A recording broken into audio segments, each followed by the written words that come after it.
안녕하세요. 하루 필수 말씀 충전 하필 큐티 조정환입니다. 오늘 함께 나눌 하나님 말씀은 창세기 16장 1절에서 16절까지 말씀입니다. 아브라함의 아내 사레는 아이를 낳지 못하였다 이렇게 되어져 있고 그에게는 하갈이라고 하는 이집트 사람 여종이 있었다 이야기하고 있습니다.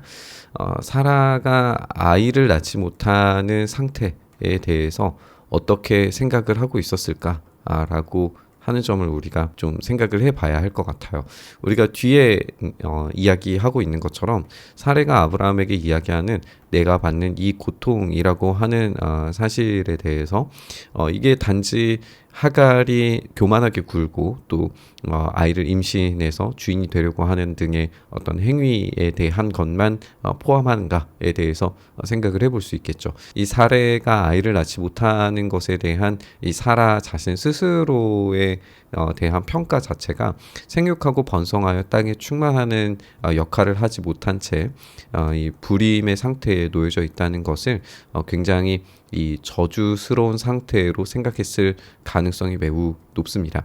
왜냐하면 우리 이전에 살펴봤던 것처럼 이집트 바로에게 사로잡혀 갔을 때에 물론 이제 데리고 갔다라고 그렇게 되어져 있지만 사로잡혀 갔을 때에 이 파라오가 사례를 향해서 어떤 관계를 가지기를 시도하려고 했고 그것으로 말미암아서 이 파라오의 가문에 큰 일이 생겨났다라고 하는 것을 이제 생식에 대한 문제가 생겼다라고 하는 것으로 우리가 평가를 했었어요. 한마디로 말해서 이 불임이라고 하는 것은 이 왕족에게 있어서 굉장히 큰 문제일 겁니다. 지금 아브라함이 족장이기는 하지만 그 힘과 영향력에 대해서 우리가 살펴본 것처럼 굉장히 막강한 영향력을 가지는 그런 족장으로 힘있고 능력 있는 족장으로 등장한다는 점을 생각해 볼 때 그녀의 이 사례의 불임이라고 하는 것이 굉장히 큰 이 저주로 느껴질 수 있었을 거예요. 그렇기 때문에 사례는 아브라함에게 이제 이야기를 합니다. 주님께서 나에게 아이를 가지지 못하게 하시니 당신은 나의 여종과 동침하십시오라고 이야기합니다. 물론 여자 주인이 종을 통해서 자녀를 갖게 하는 것이 그 당시의 문화에서는 어느 정도 이제 용인이 되는 듯한 분위기입니다.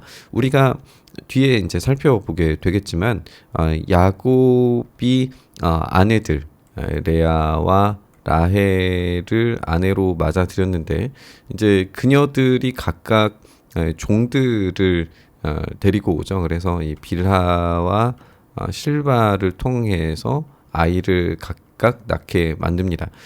이때의 자녀들이 이 네 명의 여인들을 통하여서 자녀들이 낳게 되는데 모두가 다 야곱의 자녀들로 인정이 됐고 그리고 각각의 여자 주인들과 이 종들의 관계성들이 무너진 것으로 보여지지가 않아요. 한마디로 말해서 이 정통성에 대해서는 레아와 라헬이 여전히 그 정통성을 가지고 있고 그 자녀들이 야곱의 아들들로 인정이 됩니다. 한마디로 말해서 이 여주인과 종에 대한 관계성들이 분명히 설정되어져 있다는 거예요. 그래서 사례가 아브라함에게 이렇게 여종과 동침하라라고 이렇게 제안하는 것이 이 관계가 뒤집어질 거라고 예상이 되거나 생각하는 그런 게 전혀 보이지 않아요. 하갈의 몸을 빌려서 집안의 대를 이어갈 수 있기를 바랍니다라고 하는 것은 여자 주인이 할 수 있는 방식이기는 합니다. 그런데 여기에서 이제 우리가 생각해 볼 건 사례가 하나님께 그렇게 약속을 받은 게 분명하잖아요. 지금 아브라함이 분명히 사례에게도 공유를 했을 겁니다. 이 내용에 대해서. 이 약속을 알고 있었다면 두 가지의 방법이 필요했을 거예요.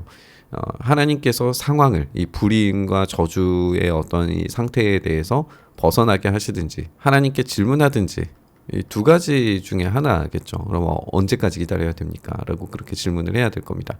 우리가 이제 또 뒤에도 살펴보겠지만 하나님께 질문하는 과정이 후에 나오지만 이 질문이라고 하는 것 자체가 나는 불가능합니다 라고 하는 전제가 깔려져 있는 질문이었잖아요.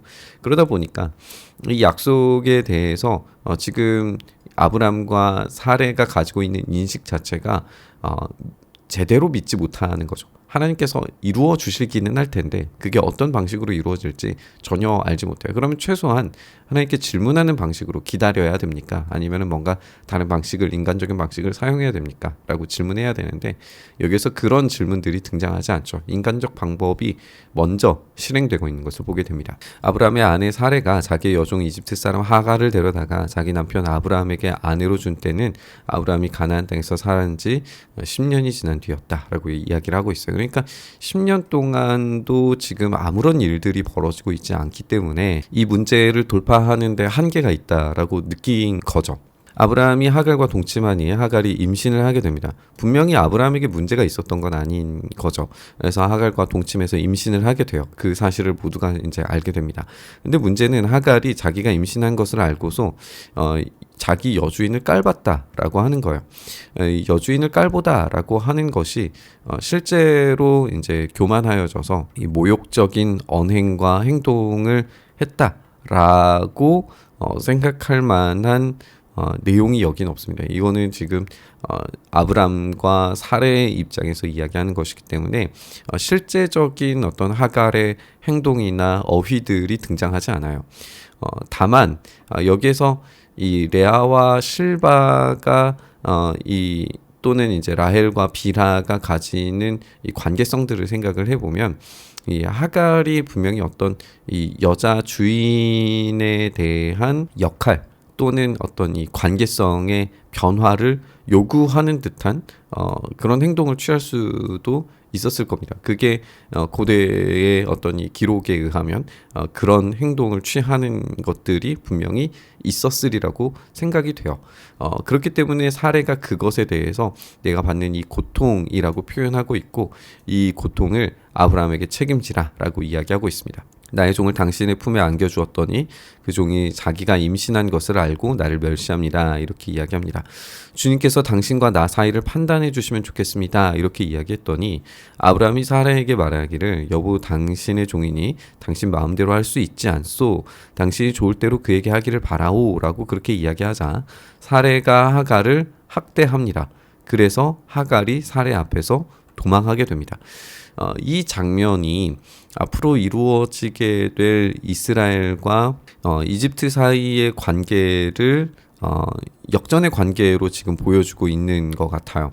왜냐하면 이제 이집트 사람 하갈이 학대당하고 도망하게 되듯이 나중에 이스라엘 백성들이 이집트 사람들에 의해서 학대를 당하고 또 도망하게 되는 거죠.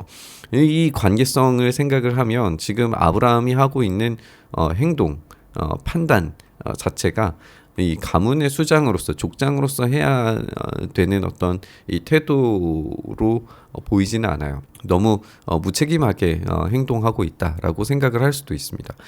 종이기 때문에 마음대로 하라라고 하는 것은 이제 이 여자 주인에 대한 책임과 능력을 훨씬 더 많이 부과함으로써 이 하갈에 대해서 굉장히 낮게 취급하는 것을 우리가 볼 수가 있는 거죠. 이 하갈은 지금 도망치고 있고 이 도망의 이유를 학대라고 봤습니다. 하나님은 학대당하는 자를 보살피고 보시는 분이세요. 바로 그 이야기가 여기에도 이어지고 있습니다. 주님의 천사가 사막에 있는 샘 곁에서 하갈을 만나게 돼요. 그 샘은 수르로 가는 길 옆에 있다라고 되어져 있는데 천사가 묻기를 사레의 종 하갈아 네가 어디로 와서 어디로 가는 길이냐라고 그렇게 질문하세요. 어디에서 와서 어디로 가는 길이냐. 지금 어디에서 왔다라고 하는 질문이 우리가 떠올려지기를 이 에덴 동산에 있는 아담과 하와에게 질문하시는 하나님처럼 느껴지기도 하죠. 그리고 이 내가 어디에서 왔는지에 대한 이야기를 합니다. 나의 여주인 사레에게서 도망하여 나오는 길입니다. 라고 이야기해요. 그런데 어디로 가는 길이냐에 대해서는 답하지 않습니다. 분명히 이 하갈이 이집트 사람이기 때문에 어디로 가는 길이냐는 이집트로 가야 됩니다라고 지금 이야기해야 할 것 같은데 이 답변을 지금 하지 않음으로써 자기의 이 미래의 불투명함을 이야기하고 이 물의 미래에 대한 이 불투명함뿐만 아니라 자기의 어떤 이 출신에 대해서도 지금 숨기고 있는 것을 보게 되죠. 그래서 이집트 출신이라고 하는 것이 지금 여기에서 지워지고 있어요. 사실 도망치고 있는 길입니다. 그래서 나의 고향 이집트로 갑니다. 이런 게 아니라 나의 미래가 지금 불투명합니다. 나의 출신도 지금 중요하지 않습니다. 이런 답변이 되게 되는 거죠. 이때 주님의 천사가 너의 여주인에게로 돌아가서 그에게 복종하면서 살아라 라고 이야기합니다. 이것은 어떻게 보면은 학대 당하는 장소로 다시 돌아가라 라고 하는 의미가 되기 때문에 훨씬 이제 이 불안한 환경 가운데 나아가라라고 불투명한 미래보다 훨씬 더 안 좋은 결과로 나아가라라고 이야기하는 것처럼 느껴져요. 그런데 주님의 천사가 이르기를 내가 너에게 많은 자손을 주겠다. 자손이 셀 수도 없을 만큼 불어나게 하겠다라고 이렇게 말씀하신단 말이에요. 이걸 우리가 부정적으로 읽을 필요가 없습니다. 이건 아브라함에게 하시는 약속과도 동일한 약속이라고 생각을 하면 돼요. 그렇다면 지금 이 약속을 하나님께서 이 주님의 천사를 통해서 이유가 무엇인지를 생각을 해 봐야겠죠. 지금 하나님께서는 이 아브라함에게 자손을 줄 텐데 지금 하갈에게도 이 약속을 하심으로써 이 하갈과 아브라함의 자손은 일단 아무런 상관이 없다라고 하는 것을 우리가 확인을 할 수가 있어요. 그리고 지금 학대당하는 집에서 나온 이 여인 하갈에 대해서 하나님께서 지금 기억하시고 보고 계시다라고 하는 것이기 때문에 이 하갈 이방인 여인이라고 할지라도 하나님께서 은혜를 베푸시고 그녀에게 그리고 그 아들들에게 분명한 이 의미와 목적을 부여하시는 것을 우리가 알 수 있어요. 그래서 사실상 아브라함의 이 불완전한 이 선택 그리고 믿음 없는 행위의 결과로 말미암아 생겨난 아주 불행한 결과이기는 하지만 하나님께서 굉장히 은혜로 지금 이 일들을 만들어가고 계신다라고 하는 것을 우리가 분명히 확인을 할 수가 있죠. 주님의 천사가 또 이르기를 너는 임신한 봄이다 아들을 낳게 될 터이니 그 이름을 이스마엘이라고 하여라. 내가 고통 가운데에서 부르짖는 소리를 주님께서 들으셨기 때문이다 라고 이렇게 이야기합니다. 그래서 하나님께서 들으셨고 기억하셨기 때문에 그리고 우리가 이제 조금 있다가 13절에서부터 나오는 단어 중에 가장 중요한 단어가 이제 보시다라고 하는 것인데 이 보시는 분으로서 하나님의 이 일하심이 얼마나 이 은혜로 반응되어지고 있는가가 여기에서 강조되고 있습니다. 그런데 이 은혜의 답변에도 불구하고 한계는 분명해요. 그게 뭐냐면 들나귀처럼 될 거다라고 하는 거예요. 들나귀는 좋은 표현은 아닙니다.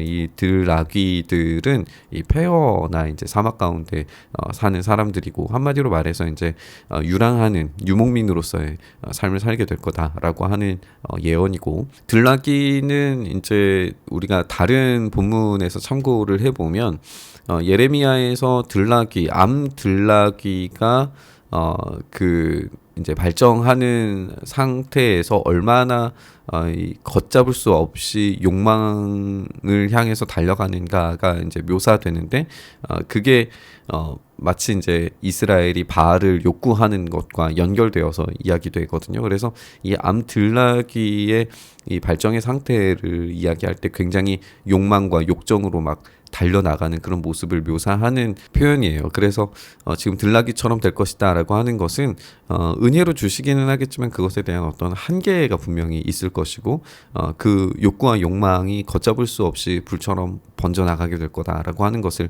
이야기해주고 계십니다. 그래서 그는 모든 사람과 싸울 것이고 모든 사람 또한 그와 싸울 것이다. 모든 친족과 대결하면서 살아가게 될 것이다 라고 이야기하시는 거죠. 그래서 자기 것을 차지하기 위해 그 상태를 유지하기 위해서 끊임없이 싸우고 몸부림치고 유랑해야 하는 이런 모습이라는 것을 우리가 이 본문에서 확인을 할 수가 있습니다. 하갈은 내가 여기에서 나를 보시는 하나님을 뵙고도 이렇게 살아서 겪은 일을 말할 수 있다니 라고 하면서 자기에게 말씀하신 주님을 보시는 하나님이라고 그렇게 이름 지어서 부르게 됩니다. 이 보시는 하나님을 뵙다라고 이야기를 하고 있어요. 그래서 지금 하갈은 주님의 천사가 하나님과 같은 존재다라고 지금 인식하고 있습니다. 그리고 그렇게 인식할 만한 충분한 이유도 존재하죠. 하나님께서 약속하신 바에 대해서 그대로 지금 듣고 있는 것을 보게 돼요. 그래서 어쩌면 하갈도 지금 얼마나 큰 이 믿음의 도약을 하고 있는가를 생각을 해보게 돼요. 불완전한 미래에서 학대당하는 미래로 자기 스스로가 걸어 들어가게 되는 거잖아요. 이것은 오로지 이 하나님의 약속이 있기 때문에 그렇습니다. 그래서 우리가 하갈을 너무 많이 평가절하해서 우리가 신약에서 살펴볼 수 있는 것처럼 너무 많이 평가절하해서 생각할 필요는 없어요. 사도 바울이 비유로 이야기하는 것처럼 약속의 자녀에 대해서 그런 이야기를 비유적으로 이야기하는 것이지 실제적으로의 어떤 이 한계들은 존재함에도 불구하고 이 인물들이 지금 어떤 믿음으로 행동하고 그리고 그 불완전한 미래를 향하여서 나아가고 있다라고 하는 점은 세 인물 모두 다 지금 공통적으로 씨름하면서 경험하고 있는 과정이다라고 우리가 그렇게 보아도 나쁘지 않을 것 같아요. 그래서 그 셈 이름도 브엘라헤로이라고 그렇게 지어서 부르게 돼요. 이 브엘라헤로이라고 하는 뜻은 나를 본 살아계신 자에게 속하는 의물이라고 하는 뜻이어서 하나님께서 지금 보고 계신다. 하나님께서 학대당하는 자들에 대한 이 고통과 부르짖음에 대해서 알고 계신다라고 하는 겁니다. 가데스와 베레 사이에 이 브엘라헤로이가 그대로 있다라고 이야기하고 있어요. 하갈과 아브람 사이에서 아들이 태어나니 아브람은 하갈이 낳은 그 아들의 이름을 이스마엘이라고 지었습니다. 그렇다는 것은 이 이야기를 하갈이 아브람에게 그대로 전달을 했고 여기에서는 사례가 어떤 역할도 하지 못해요. 한마디로 말해서 아브라함은 그 자신의 자녀로서의 인정을 그대로 해주었다라고 하는 것을 확인할 수 있는 거죠. 하갈과 아브람 사이에 이스마엘이 태어날 때에 아브람의 나이는 86살이었다라고 이렇게 이야기하고 있습니다. 우리가 함께 살펴본 것처럼 지금 아브람과 사레는 약속을 받기는 받았지만 굉장히 인간적인 방식으로 반응하고 있는 것을 확인합니다. 그리고 그 가운데 분명히 실수와 또 잘못된 선택들이 있었다라고 우리가 평가를 해볼 수 있습니다. 하갈도 마찬가지죠. 하갈도 어쩌면은 자기가 주인의 아이를 임신함으로 말미암아서 어떤 지위를 차지할 수 있을까라고 하는 그 시대에 속한 사람들의 행동을 분명히 했다고 보여져요.